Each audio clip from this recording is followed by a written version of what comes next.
Hi, everyone, and welcome to the game session of the storytelling track. I'm very excited for this session. It's quite a unique session, and the reason we chose to include games in this track is primarily because games are fun. They're really fun mean of storytelling. They can make us care about topics that we otherwise wouldn't care about, and they can really educate us about complex issues like policy and climate change, and teach us things that otherwise might take ages to learn. They can teach us through us having fun and using our hands and clicking through screens. So we're going to hear today from two game design experts. They're based in the United States. One is Alan Gershenfeld. He's the co-founder and president of Eline Media, which is a game development company, and they've won all sorts of awards. They have a new game launching next week with the BBC called Beyond Blue, and that's just one of a number of amazing games they've created. And then he's also a prolific writer and has written about this topic for all sorts of magazines and newspapers, from Scientific American to the Huffington Post and Slate. So we're really excited to have Alan with us. And we also have Elizabeth Newbury, who works at the Serious Games Initiative for the Wilson Center, which is an institute that really focuses on educational games. And so they've developed a number of games educating on a myriad of issues that she's going to talk more about in this session. But to get started, I wanted to read something that Elizabeth wrote recently that I think is very timely and does a much better job than I do at describing the use of games in education and in preparedness for crises. So this is what she wrote recently on the Serious Games Initiative website. When I imagine world-shattering events, I think of 2010. I'm not talking about a natural disaster or pandemic. I mean World of Warcraft cataclysm, when a giant dragon named Deathwing swept over the game, breaking the world we had come to love pixel by pixel. For the non-World of Warcraft players out there, you missed out on how eerie it was to explore a game world you had been playing for 6 years, transformed in a full-on Armageddon, a broken Earth. But this is not the way our cataclysm has gone. The landscape has changed not in Dragonfire, but in a sneeze and a cough. Now I hear echoes of a different World of Warcraft expansion, the Burning Crusade. There, the heroes of Azeroth were told in a much less long-winded way by the big bad of that expansion, Iliad's Stormrage, you are not prepared. The same could be said for our real-world cataclysm, COVID-19. In the field of educational games, this was not for lack of trying. Games have tackled disaster preparedness, especially in natural disasters like earthquakes or hurricanes, informed by lived experience, research, and a desire to ensure we were more prepared next time. And they are not only about building step-by-step responses like instruction manuals. Board games like Cards Against Calamity, which is a game made by the Wilson Center and partners, highlight that there are multiple pathways to both building responses to a disaster, as well as ensuring we are building resilience to help mitigate the next disaster.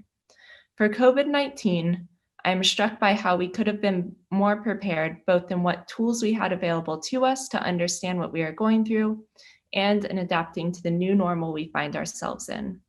So thanks, Elizabeth, for writing that. I think that has a really good perspective on how games can be used to really prepare and mitigate crises before they happen. And I'm looking forward to hearing you talk to Alan more about this and the work you're doing now. So I'll pass it over to you and look forward to this conversation.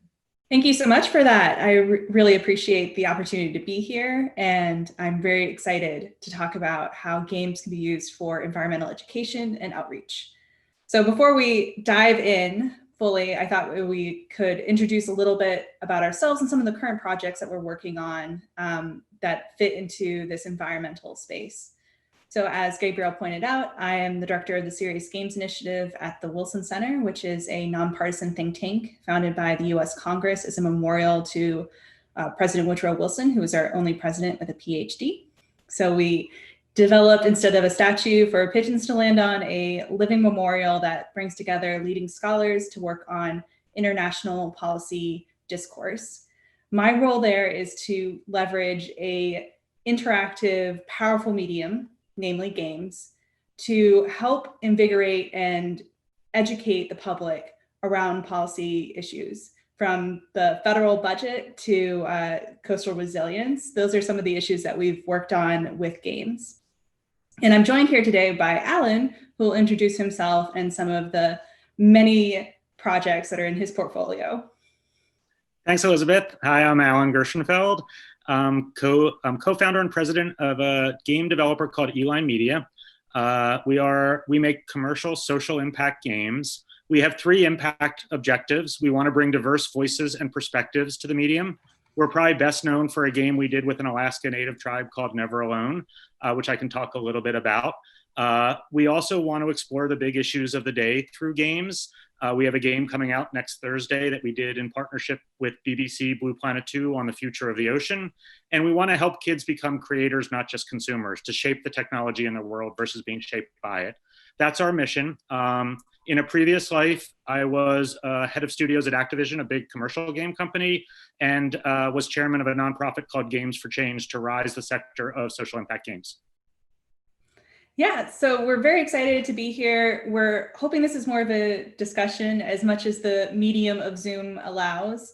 So please do feel free as we're talking and amongst ourselves to relay questions to us in the chat. And we are, again, very excited to try to help underscore how you can use narrative and through games to educate around environmental issues. So our first question that I prepared off the bat, or we prepared off the bat, is, so why a game? Why would you use a game, which is often seen as sort of this frivolous medium, to build awareness and education around environmental issues? Alan, do you want to take a stab at that first, or do you want me to? Sure, I'm happy to jump in. So every medium, whether it's film, television, comics, games, photography, books, have certain affordances and certain weaknesses when it comes to engaging, empowering diverse audiences. Games are unique in that they are interactive. You lean forward, you don't lean back. You have agency as a player. You go into a problem space, you have to make decisions. There are consequences for those decisions. And crucially, you get feedback. You get feedback from the game, you get feedback from peers, from mentors. And then based on that feedback, you iterate, you fail safely, and you level up and accomplish things as the game designers have accomplished them. In many ways, it is highly engaging project and inquiry learning. That said, it is a craft. It is not easy to make great games.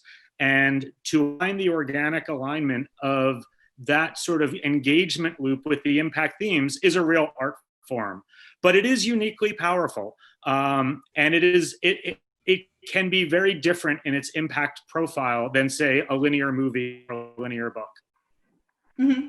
Yeah, one of the things that I often think of when I think of games is that replayability that you're talking about, especially in the policy education space. The likelihood of me presenting a 25-page policy brief to someone and then, first of all, reading it entirely, and then second of all, wanting to read it again and sort of explore those themes is very small in comparison to a interactive game, which may not have the depth and the breadth that that policy brief would provide, but does provide that sort of agency that you're hinting at, that the player gets more ownership over that learning experience. I really like also what you said about the, like, sort of the opportunity to fail, particularly when we're hitting on really big issues. So one of our games is the fiscal ship, which is about the US federal budget. That's not something we want to like throw to everyone to maybe experiment with and see how they do. But in a game, you can test different outcomes and see what their long-term impacts are going to be. I know that that's one of the things that we often look to for games. The other thing that I know that I run into often is thinking about who the audience is for these games. So a game is good for certain situations where you want to have that sort of accessibility built in. Like, they're not necessarily, again, good for that deep dive into a subject matter, but they are really great for getting sort of a sense of the landscape, which you've seen, I know, through a lot of your games, like Never Alone. We can't just send everybody to Alaska and say, go explore the tundra and learn about the tribal issues, the tribal history there. Yeah, I mean, games are a very complex, diverse medium. And, if you want to enter the game space to further certain impact objectives, you really need to be guided by somebody who understands the full scope of game space. I mean, a mobile game is very different than a console game, than a PC game. A game as a product that you play and finish is different than a game as a service, like Minecraft or World of Warcraft, that doesn't end. Multiplayer games are different than single player games. There are many different genres. There are many different technologies. There's many different engines. So when people want to do a game around a certain learning, health, or social impact issue, they tend to jump right to design, which is the fun part. What is the organic alignment between the fun, engagement, and the impact objectives? But our process, we step way back before we even go there. We start by who are the stakeholders? And I wouldn't underestimate the importance, because all of these impact games are multi-stakeholder initiatives. Understanding who the stakeholders are and just really understanding the impact objectives and the financial objectives and the risk tolerance, because it is technology, it is entertainment, it is a risky medium. And we can unpack each the impact side and the financial side, but then understanding the budget and schedule, because you can make a tabletop game for thousands of dollars. You can spend hundreds of millions of dollars. I mean, and everything in between exists in the game space. So just understanding how to scope a concept towards the reality of a budget and a schedule. Then something that a lot of people don't do is landscape and opportunity analysis, which is looking at everybody who has done something similar in games or even in adjacent medium, because a lot of people have tackled a lot of subjects, sometimes successfully, sometimes not. And there's a lot of learnings out there. In almost any category I come across, there are people who have attempted to do games. And if they haven't succeeded, why? If they have succeeded on some level, what can you learn? Then get audience, both demographic and psychographic. Games are interactive, and different gamers have different gaming literacies, especially when you're talking about kids. Also, there's different socioeconomic issues. What kind of bandwidth do they have? What kind of minimum system do they have if you're talking about computers? Then you get into the context. Is this going to be scaffolded by a facilitator, or is it going to be self-scaffolded? Are you going to be playing with peers and mentors or not? What is the context? Because often a lot of the impact is in the reflection and discussion. And if that's well facilitated, that can be really powerful. Then you can talk about platforms. Are you on mobile? Are you on PC? Are you on console? Then you can talk about game design and then the talent required to implement. Then you have to think about business model. Even if it's free, if it's a game as a service, where I actually think the deepest impact is, because you can continually iterate on both what makes it fun and what makes it impactful, well, it needs to be sustainable. And often grants run out and the project dies. And so how do you make these things sustainable? So I raise all of these things so that you can kind of look holistically at the experience, which will greatly reduce the risk and increase the likelihood of meeting the impact objectives. Yeah, and I appreciate all of those high level. One of the things that I always start with also is, again, what you're saying is, what are the learning goals? What do you want people to walk away with? But more importantly, who are you trying to talk to? Because that, knowing your audience is going to greatly inform both the structure of the game as well as the medium of the game and the way that you frame the game, including in outreach, even once you've developed a game. Would you have an on the ground example, maybe with one of your recent projects, that you could illuminate some of those points with? Yeah, so this an interesting case study is the game that we referenced earlier, Never Alone. So we were approached by an Alaska Native tribe who wanted to do an impact investment. So they actually wanted this to be a profitable endeavor, and that's a choice. Not every, some things can be philanthropic, but they wanted it to be profitable as an impact investment. They wanted to share and celebrate their culture with a global audience because their culture has often been misrepresented in popular media, and they haven't been able to represent their culture in popular media. So they wanted us to do a game that was truly inclusively developed with tribal stakeholders, elders, youth, community members, but they really wanted to reach a global audience to share the stories that kept them alive in one of the harshest places on the planet for literally thousands of years. And so we found top game design talent, 36 Alaska Native elders, writers, and storytellers. We developed an inclusive development process and a 2-year journey together making the game. And what's interesting is it's a platform game. You can Google Never Alone game, and it's beautiful. But also realized that seeing and hearing the Inupiat people were really important. So we embedded 26 scenarios through the gameplay, and it was a very interesting mix of material. We put it out years ago at 4 million players, lots of awards, and it was of reaching a global audience. Interestingly, the tribe is now our largest investor and our chairman head of the tribal council. Yeah, no, it's, if anyone hasn't played Never Alone, I definitely would recommend playing it. Especially considering the way it amplifies the cultural of the Cook Inlet Tribal Council. I'm seeing a question from the chat. In terms of target audience for games, one audience member is asking about age groups. Are any age groups too young or too old excluded from games? What role does level of understanding play in game development? I'll take a stab at the age group question, because the Wilson Center sort of situates itself in an interesting sphere as far as the educational game space is concerned. A lot of our games have traditionally been designed for adult audiences, as well as school-based audiences. So for example, we have a game called Cities in Play that was developed in the city of Sao Paulo, Brazil. And that's one we collaborated around, and it was specifically for a classroom audience in civic education.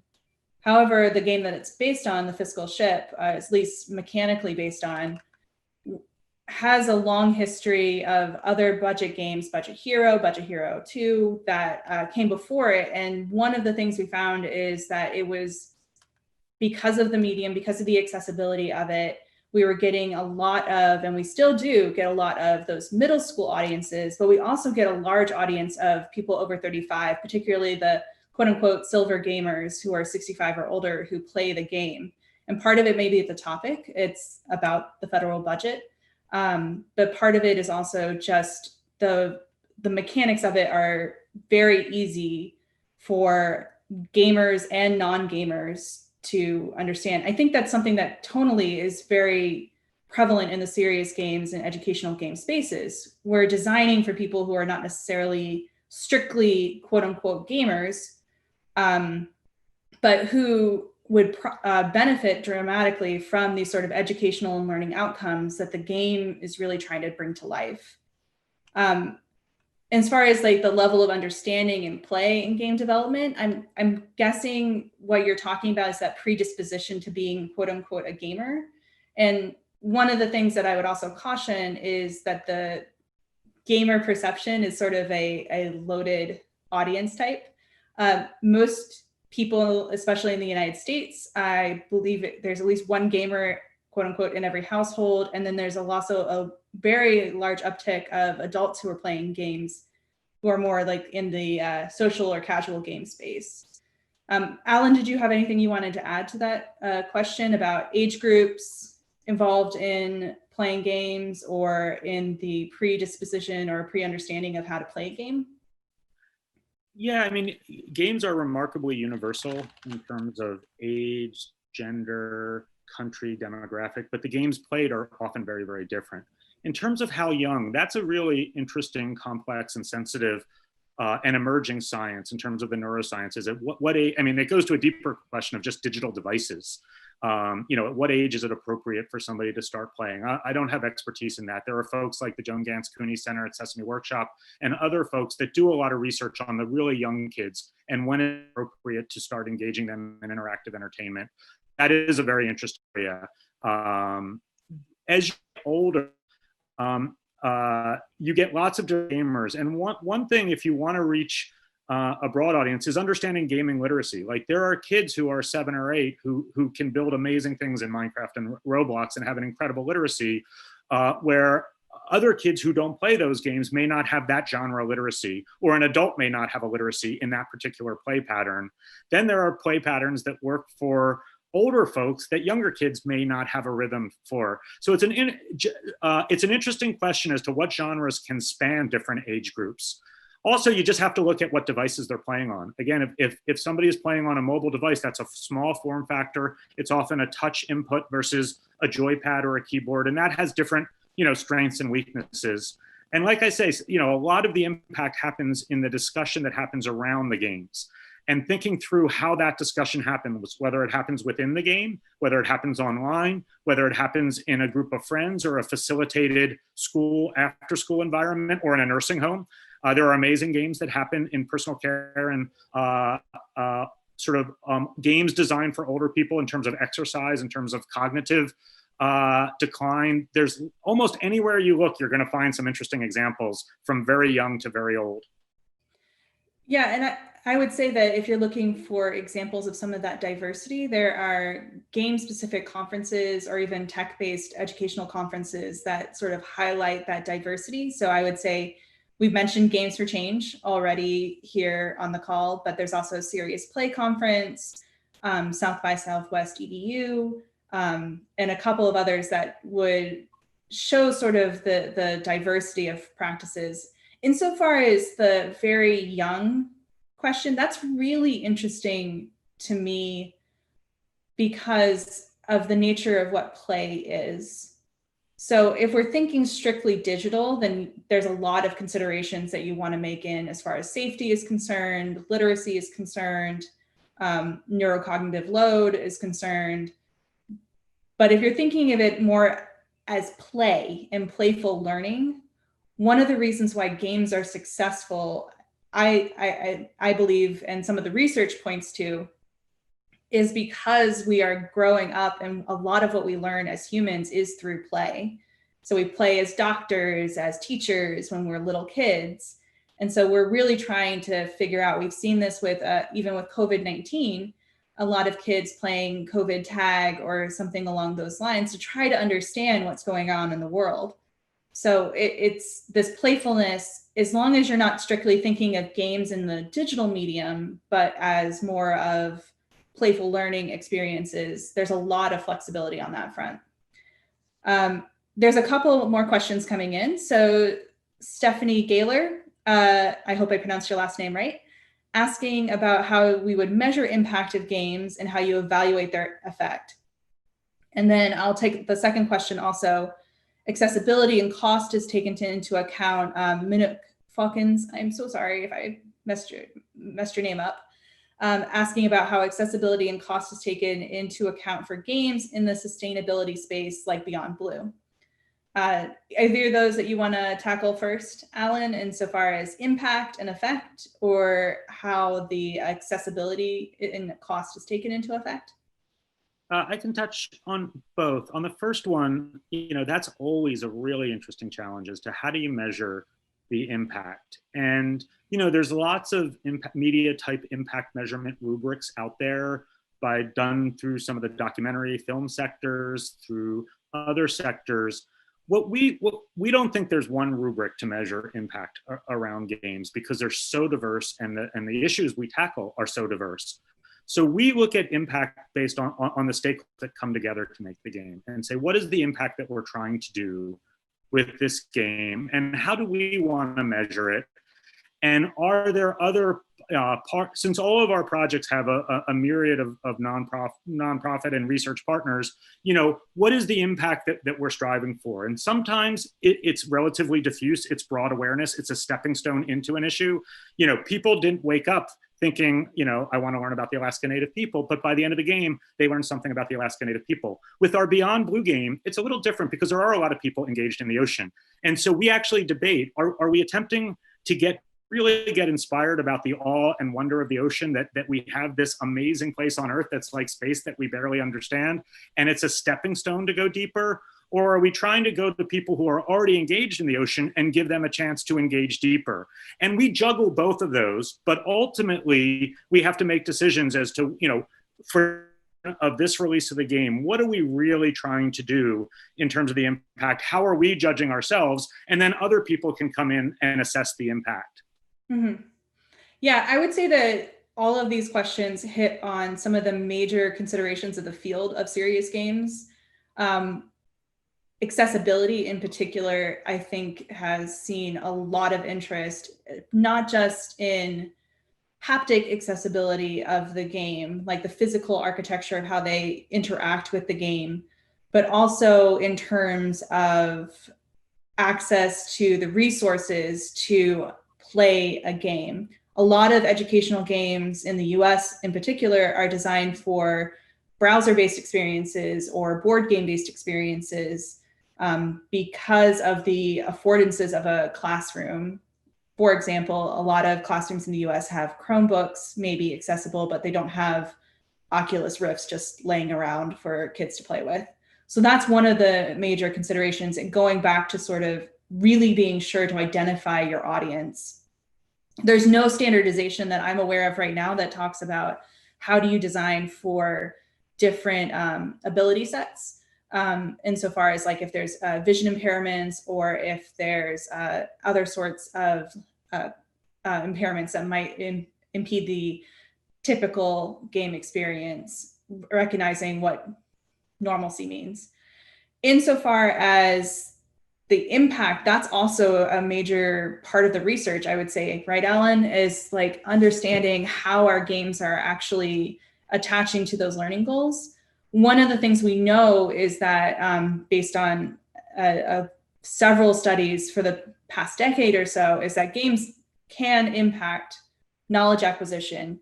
From playing a game, you can learn more, or you can at least learn facts and information about a particular topic area, whether it's the environment.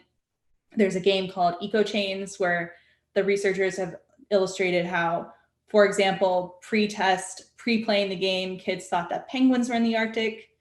After playing the game, which involves a lot of food webs and chains, they know that penguins are no longer in the Arctic, that they are not in the North Pole. There's also skill acquisition, so like training games that are focused on particular simulations. But now there's an emerging interest in like how do games intersect with also attitudes and beliefs towards a particular issue, which I think is very impactful in the environmental research space. One of the games that we're developing at the Wilson Center with partial support from the National Geographic Society is called the Plastic Pipeline game. And specifically, we're designing this game with the hope that we unblack box parts of the plastic life cycle, so a plastic product from beginning to end, how it is made, how it is shaped, and how it is recycled, and the waste process for a plastic product. And part of that is to impact attitudes and behaviors of consumers to feel more invested and more ability to actually do something about this. So I'm seeing a flood of questions coming in. So let's focus on those. I'm sure that Gabriel can also put links to all of the games that we've mentioned, Beyond Blue, and other portfolio that you have, Alan, as well as the Plastic Pipeline game that I just mentioned. Well, so I want to go ahead.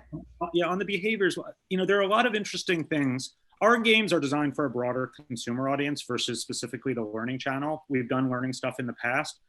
One of the type of things that people don't always think about when you're doing the bigger consumer games are the power of who a protagonist is. We chose to have a female research explorer protagonist. And games can often inspire young people to go into certain careers, and there's a lot of evidence to back this up. So thinking about who an aspirational protagonist is very powerful. We have in Beyond Blue, we unlock videos of the real world explorers that inspired our fictional explorer, and we have Dr. Sylvia Earle, Dr. Mandy Joy. These are amazing explorers that we hope to inspire another generation of explorers. Mm-hmm. So those are real impact objectives that don't map to knowledge acquisition but more just kind of mindset and aspirational and where can I go and what can I be in life. You know, a lot of our vision of the world in the future is framed by media, by movies, by games, by graphic novels. And there's a lot of dystopian media because it makes for drama, it makes for fiction.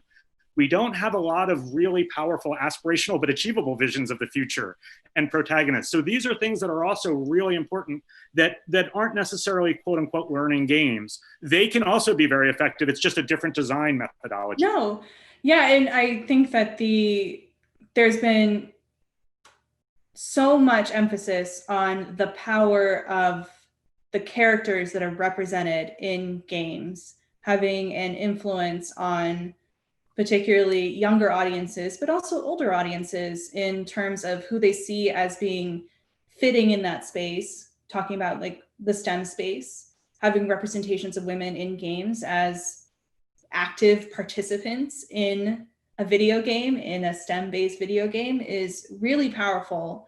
As one of the general gaps in those sorts of perceptions is the representation of those voices in the field. The other thing that I really like that you hit on was this idea of it's not strictly building an attachment to the issue, but that sort of aspirational quality. One of the things that I think that a lot of game designers consider is not just what I want them to learn about 2 + 2 = 4, you know, basic math, but also that sort of meta theme. What is it, the tone that you want people to walk away with? Do you want them to feel inspired? Do you want them to feel like they have a lot of agency and power in this particular issue? And games have a unique capacity to sort of build that sense of empowerment and a lot of that engagement in the field. So yeah, I definitely think that's definitely one direction that we've seen a lot of games in environmental spheres starting to take. Yeah, and another category that we're really excited about is many kids and adults around the world want to make games. We live in a world now where both playing and making, it becomes more permeable. People are modding, they're mashing up, they're remixing. And when you make a game about a subject, if you make a game about the environment, you almost have to become an expert in it because you have to research it. And you have to say, okay, what am I exploring in making this game? We recently launched just a few weeks ago with X Prize, a global youth game making challenge to inspire a generation of game makers. And we have grand prizes around environment, equity, exploration. And we think that we want to create the next generation of game makers to make amazing games exploring these. And if you start young, you have a better chance of creating a generation that embraces these topics. Yeah, no, definitely starting them from a younger age, seeing them involved in the process, whether it's through either play or the actual production of games, that's incredibly powerful. It also, I really like this general movement in the field of sort of making transparent the processes of what it means to make a game. So it's not just like you have to have a game design degree, but showing that it's a wealth of different skill sets that come and inform what a game means. Our games tend to amplify research and movements in the field.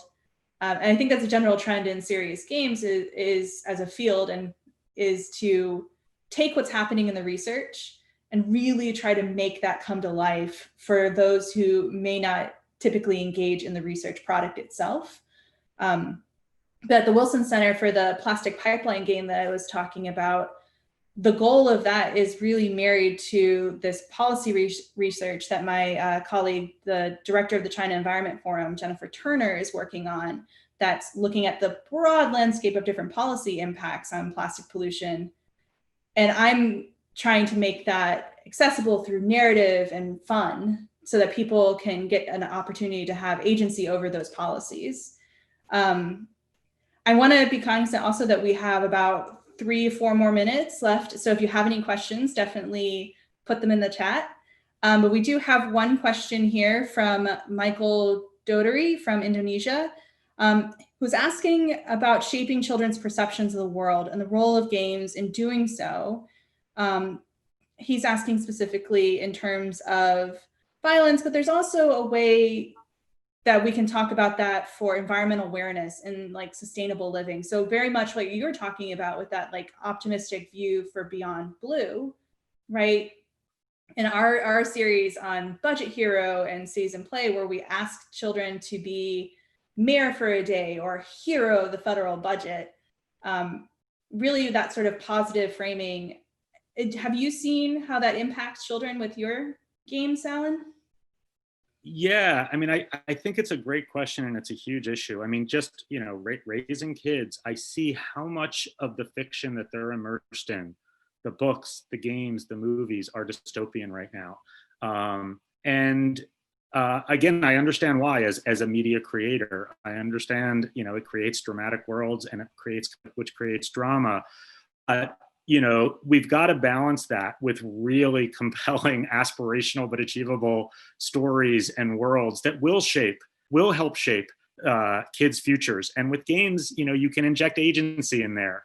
One of the things that I've been really fascinated by, we explored this in one game, a civic engagement game a while ago, is to actually engage real world loops into the digital game loops, so that if you're, say, doing a city building game or a community building game, you have to go into the real world, do some sort of civic engagement with a vetted nonprofit, do a check-in, and then that unlocks really cool things in your digital game.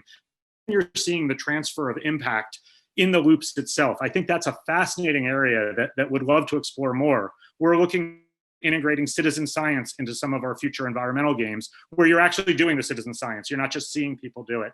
So all of that, I think, will help shape a perception of the world and also realize I have agency in this world. Mm-hmm.